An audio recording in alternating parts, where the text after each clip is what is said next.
അമേരിക്കയിൽ നിന്ന് നാട് കടത്തുക. അതിൻ്റെ ഭാഗമായിട്ട് 3ഓളം ഫ്ലൈറ്റുകൾ ഇന്ത്യയിൽ വന്നു കഴിഞ്ഞു.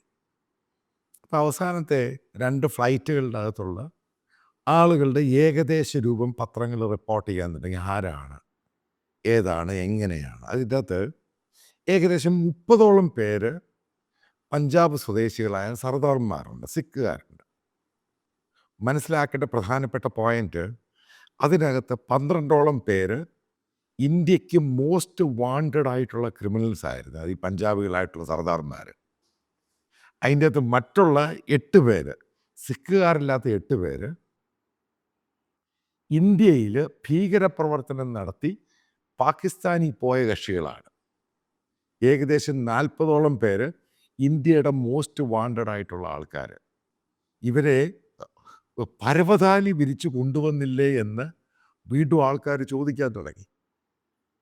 ഇവരുടെ പല കേസുകളൊക്കെ ഓരോന്നായിട്ട് പുറത്തു വരുന്നുണ്ട്. എന്തൊക്കെയാണ് കേസുകൾ എന്നുള്ള സംഭവം. എങ്ങനെയാണ് ഇവരെ പിടിക്കപ്പെട്ടത് ആലോചിച്ച് നോക്കുക. ഇത് ഡെലിബറേറ്റ് ആയിട്ടുള്ള സംഭവമല്ല ഉണ്ടായത്. പ്രസിഡന്റ് ട്രംപിൻ്റെ ഇനാഗുറേഷനായിട്ട് ബന്ധപ്പെട്ട് അവിടെ സിഖുകാരുടെ, സിഖ് എക്സ്ട്രീമിസ്റ്റ് നേതാവായ പനുവിൻ്റെ നേതൃത്വത്തിൽ അവിടെ പ്രശ്നമുണ്ടായി. അതായത് ഈ പറയുന്ന ലിബർട്ടി ഹാളിൽ.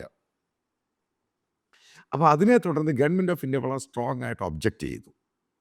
ഇതിൻ്റെ പേരിൽ അവിടുത്തെ ഹോം ഡിപ്പാർട്ട്മെൻറ്റ് പല ഗുരുദ്വാരകളിൽ റെയ്ഡ് നടത്തി. ഞാൻ അന്ന് നേരത്തെ ഒരു വീഡിയോയിൽ പറഞ്ഞിട്ടുണ്ട്, അതിൻ്റെ പല ആൾക്കാരെയും കയറി പിടിച്ചു.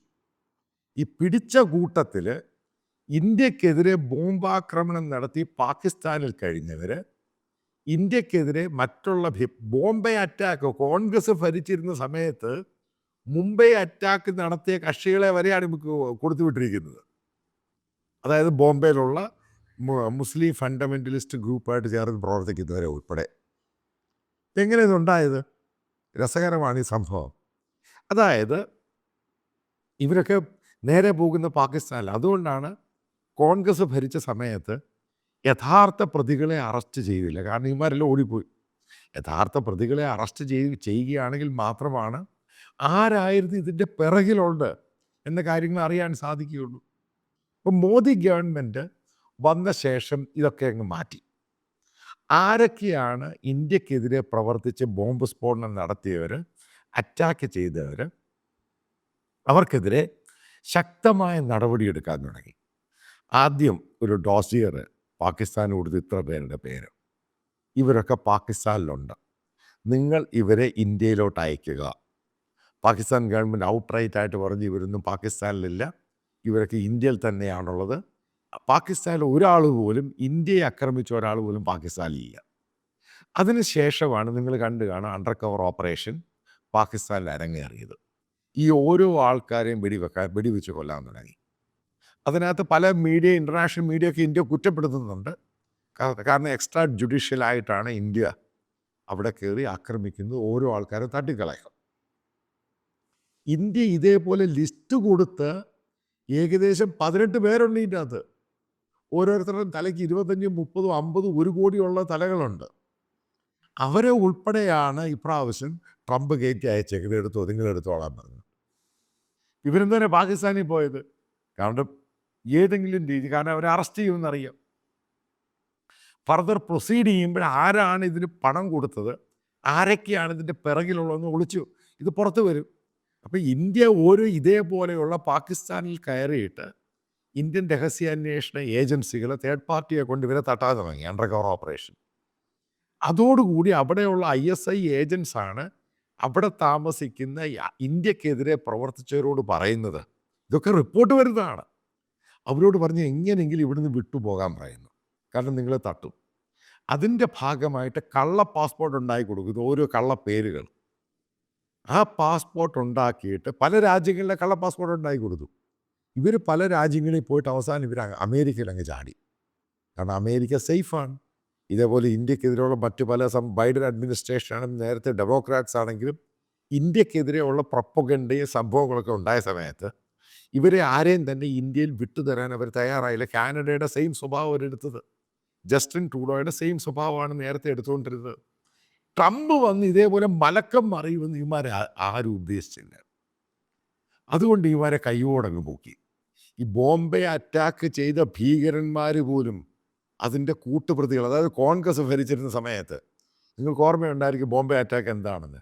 ഡൽഹി അറ്റാക്ക്, അവിടെ ബോംബ് പൊട്ടിച്ചവൻ, ഇവരുടെയൊക്കെ ഡീറ്റെയിൽസ് പണ്ട് ഇന്ത്യ കൈമാറിയിരുന്നു പാകിസ്ഥാന്. ഇവരൊക്കെ പാകിസ്ഥാൻ ഇന്നടുത്ത് താമസിക്കുന്നുണ്ട്, വിട്ടു തരണം. ഇവരെയൊക്കെ കൈയോടെ അമേരിക്കയിൽ നിന്ന് പൊക്കിയെടുത്ത് കൈ തന്നു. എന്നിട്ട് ഇന്ത്യയിൽ സർദാർമാരുണ്ട്. കാരണം ഇന്ത്യക്കെതിരെ പല രീതിയിലുള്ള കലാപങ്ങളും ബോംബ് സ്ഫോടനമൊക്കെ നടത്തിയ കക്ഷികളാണ്. അപ്പോൾ അവർ വന്ന സമയം, അവരെ ഫ്ലൈറ്റ് കയറ്റിയ സമയത്ത് അവരെ ടർബൻ അഴിച്ചു മാറ്റി. ഇപ്പോൾ സർദാർമാരുടെ അവരുടെ പ്രശ്നമാണെന്നുള്ള അകാൽ തക്ത് സംഭവം നിങ്ങളറിയാം. SPGC അവർ പറയുന്നതാണ്, അവരുടെ വേഷത്തിൻ്റെ ടർബൻ അഴിച്ചു മാറ്റി. പക്ക ക്രിമിനൽസാണ് ഇവന്മാർ. ഇന്ത്യക്കെതിരെ ആക്രമണം നടത്തിയ കക്ഷികളാണ്. ഇന്നസെൻറ്റ് സാധാരണക്കാരൻ ആൾക്കാരെ കൊന്നവർ. അതേപോലെ പാകിസ്ഥാനിൽ കയറി അവിടെയുള്ള ടെററിസ്റ്റുകൾക്ക് ഇന്ത്യ അവിടെ അറ്റാക്ക് ചെയ്യാൻ വേണ്ടി സാഹചര്യം ഉണ്ടാക്കി കൊടുത്ത കാശ്മീരിലുള്ള സിഖുകാരുണ്ട്. അവരെ ഉൾപ്പെടെയാണ് ഇപ്പോൾ അയച്ചിരിക്കുന്നത്. അപ്പോൾ ഇവരെ എങ്ങനെ കൊണ്ടുവരണം എന്നാണ് കേരളത്തിലെ മതേതരവാദികളും കോൺഗ്രസ് പാർട്ടിയും പറയുന്നത്. ഇവരെ റെഡ് കാർപ്പറ്റ് വെൽക്കം കൊടുക്കണം. എത്രയോ പേരെ കൊന്നവരാണ് ഇവർ, നിങ്ങൾ ആലോചിച്ച് നോക്കണം. ഇന്ത്യ ഗവൺമെൻറ് പോലും ഇവരെ ട്രേസ് ചെയ്യാൻ പറ്റിയില്ല പലപ്പോഴും. കാരണം ഇവർ പാകിസ്ഥാൻ വിട്ടങ്ങ് പോയി, പല രാജ്യങ്ങളിലൂടെ കറങ്ങി അവസാനം ഇവർ അമേരിക്കയിലങ്ങ് ലാൻഡ് ചെയ്ത്. കാരണം അമേരിക്കയിൽ ഇവരെ സഹായിക്കുന്നൊരു വിങ്ങുണ്ട്. ഇന്ത്യക്കെതിരൊരു മൂവ്മെൻറ്റ് ഞാൻ നേരത്തെ പല വീഡിയോയിലും പറഞ്ഞിട്ടുണ്ട്. അവിടെ റെസ്റ്റോറൻറ്റിൽ പോവുകയാണെങ്കിലൊക്കെ നമുക്ക് കാണാൻ സാധിക്കും. അപ്പോൾ അവരുടെ തണലിൽ വളരെ സുഖമായിട്ട് ജീവിച്ചപ്പോഴാണ് അവന്മാർ തന്നെ കാണിച്ച പൊട്ടത്തരം. അതിനകത്ത് ട്രംപ് രൂക്ഷമായ ഭാഷയിലായി. അയാൾ അവിടുത്തെ ഹോം ഡിപ്പാർട്ട്മെൻറ്റ് ഇവന്മാർക്കെതിരെ കേസ് ചാർജ് ഇവന്മാരെ പൊക്കാൻ പറഞ്ഞു. ആ പൊക്കിയെടുത്ത് ഇവന്മാർ ഇങ്ങോട്ടേക്ക് അയച്ചു. ഇതാണ് ഉണ്ടായ സംഭവം. ഇവിടെയുള്ള കുറച്ച് ആളുകൾ, അതായത് ഭയങ്കര ഹ്യൂമനിറ്റേറിയൻ സംഭവം. ഒരു കാര്യം പറയാം, ഞാൻ ഇത്രയും നാളും ജേർണലിസം ചെയ്യുന്ന ഒരാളാണ്. ഇവിടെയുള്ള പല ഹ്യൂമൻ റൈറ്റ്സ് ഓർഗനൈസേഷൻ ഇവർക്കൊക്കെ ഫണ്ട് കൊടുക്കുന്ന എവിടെയാണെന്നും അറിയാം. കാരണം അമേരിക്കയിൽ നിന്ന് ഈ ഫണ്ട് വരുന്നത്. കാരണം ഡീപ്പ് സ്റ്റേറ്റിൻ്റെ ഭാഗമായിട്ട് ഇവിടുത്തെ കുറച്ച് ബുദ്ധിജീവികൾക്ക് ഇങ്ങനെ ഫണ്ട് ഒഴുകുന്നുണ്ട്.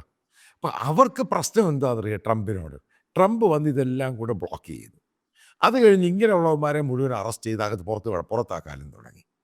കാരണം ഇവരുടെ നാളെ എങ്ങനെയാണ് ഇവർ മുന്നോട്ട് പോകുന്ന ഇവർക്ക് ഭയമായി. അപ്പോൾ ഇന്ത്യയിലൊരു പ്രശ്നം ഉണ്ടാക്കുക. ഓരോ രാജ്യത്തിനും അതിൻ്റേതായ തീരുമാനവും നിയമങ്ങളൊക്കെ ഉണ്ട്. അപ്പോൾ അതനുസരിച്ചാണ് ആൾക്കാരെ അവരെ ഡീപ്പോർട്ട് ചെയ്യുന്നത്. ആ രാജ്യത്തിൻ്റെ നിയമമാണ് നമ്മളും ആ നിയമം പാലിച്ച ഇന്ത്യക്കാരൻ്റെ നിയമം പാലിച്ചേ മതിയാകത്തുള്ളൂ. ഇതിൻ്റെ ഭാഗമായിട്ടാണ് ഡീപ്പോർട്ട് ചെയ്യുന്നത്. അല്ലാതെ ഇന്ത്യക്കാരനോട് പ്രത്യേകം എന്ത് പ്രശ്നമാണ് അമേരിക്കയ്ക്കുള്ളത്? ഏതെങ്കിലും ഒരു നോർമലായിട്ടുള്ള ഇന്ത്യക്കാരൻ ഈ രീതിയിൽ ചെങ്ങല വെച്ച് കൂട്ടുന്നത് നിങ്ങൾ കേട്ടിട്ടുണ്ട്? അവരുടെ നയത്തിൻ്റെ ഭാഗമാണ് ഡീപ്പോർട്ടേഷൻ. അതിൻ്റെ ഭാഗമായിട്ട് ചെയ്യുന്നു. ഇപ്പം നമ്മൾ ലോട്ടറി അടിച്ചു. കാരണം പല ആൾക്കാരും ട്രേസ് ചെയ്യാൻ പറ്റാത്ത പലരെ പെട്ടെന്ന് നമുക്ക് കൈമാറി.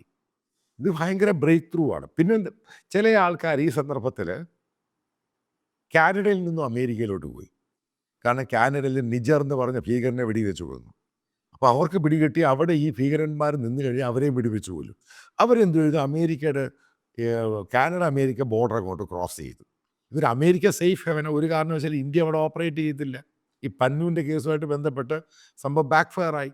അപ്പോൾ ഇതിൻ്റെ പേരിൽ ഈ പറയുന്ന ഗുരുദ്വാരയാണെങ്കിലും പല സ്ഥലങ്ങളും യൂണിവേഴ്സിറ്റി ആണെങ്കിലും ഈ പറയുന്ന ഇന്ത്യ വിരുദ്ധ ആൻറ്റി ഇന്ത്യ എക്സ്ട്രീമിസ്റ്റുകൾക്ക് പറ്റിയ സ്ഥലമായിരുന്നു അമേരിക്ക ഒരു സമയത്ത്. അതായത് ബൈഡൻ അഡ്മിനിസ്ട്രേഷൻ ഭരിച്ചുകൊണ്ടിരുന്ന സമയത്ത്. ഇവരെ മുഴുവൻ പൊക്കിയെടുത്ത് ഇന്ത്യയിലോട്ട് അയക്കാൻ ട്രംപ് തീരുമാനിച്ച് ഇന്ത്യക്ക് ലോട്ടറി അടിച്ചു. ഇവരെ ചൂടുവിന് കയ്യിലോട്ട് കിട്ടി. ഇനി ഫർദർ അന്വേഷണം നടക്കുമ്പോഴാണ് അറിയുന്നത് ആരൊക്കെയാണ്, എവനൊക്കെയാണ് ഈ പറയുന്ന പല ബ്ലാസ്റ്റുകൾ ഉണ്ടാക്കുന്നതിൻ്റെ പിറകിൽ കളിച്ചത്. എവിടുന്നാണ് ഇവർക്ക് ഈ പറയുന്ന RDX കിട്ടിയത്, ആരൊക്കെയാണ് ഇതിൻ്റെ പുറകിലുള്ള മാസ്റ്റർ മൈൻഡ്. ഇത് പല കോൺഗ്രസിൻ്റെ പല രാഷ്ട്രീയക്കാരെയും അത് കുടുങ്ങാൻ പോവുകയാണ്. കാരണം അന്നേ പലരും പറഞ്ഞിരുന്നു കോൺഗ്രസിനെ പിന്തുണയ്ക്കുന്ന ചില പാർട്ടികളും ചില മെമ്പേഴ്സ് ഓഫ് പാർലമെൻറ്റിനൊക്കെ ഈ ബ്ലാസ്റ്റുമായിട്ട് ബന്ധമുണ്ട്. കാരണം ഇന്ത്യയെ പ്രഷറൈസ് ചെയ്യാൻ വേണ്ടി. ഇതിൻ്റെ കാര്യങ്ങൾ മുന്നോട്ട് വരട്ടെ, തെളിയട്ടെ. ഉപ്പ് തിന്നുന്നവൻ വെള്ളം കുടിക്കും. ഇവിടെ കിടന്ന് മൂങ്ങിയോട്ട് കാര്യമൊന്നുമില്ല. ആരാണ് അതായത് ടെററിസത്തെ പിന്തുണയ്ക്കുന്നത് അവനെയൊക്കെ കൈയോടുകൂടി ശിക്ഷിക്കുക തന്നെ വേണം. അവനെ സപ്പോർട്ട് ചെയ്യുന്നതിനും വെറുതെ വിടരുത്. ഈ ഒരു പോളിസി മോദി ഗവൺമെൻറ് എടുത്തത് ഏറ്റവും നല്ലത് തന്നെ. കാരണം അതുകൊണ്ടാണ് ഇവന്മാർ പാകിസ്ഥാനിൽ നിന്ന് ഓടുന്നത്, അതുകൊണ്ടാണ് ഇവന്മാർ കാനഡയിൽ നിന്ന് ഓടുന്നത്. അപ്പോൾ കയ്യോടെ ഇവന്മാരെ പിടിച്ചു തന്നു. ഇതിന് ട്രംപിനെ നമ്മൾ അഭിനന്ദിക്കുകയാണ് വേണ്ടത്, ഓരോ ഭാരതീയന്.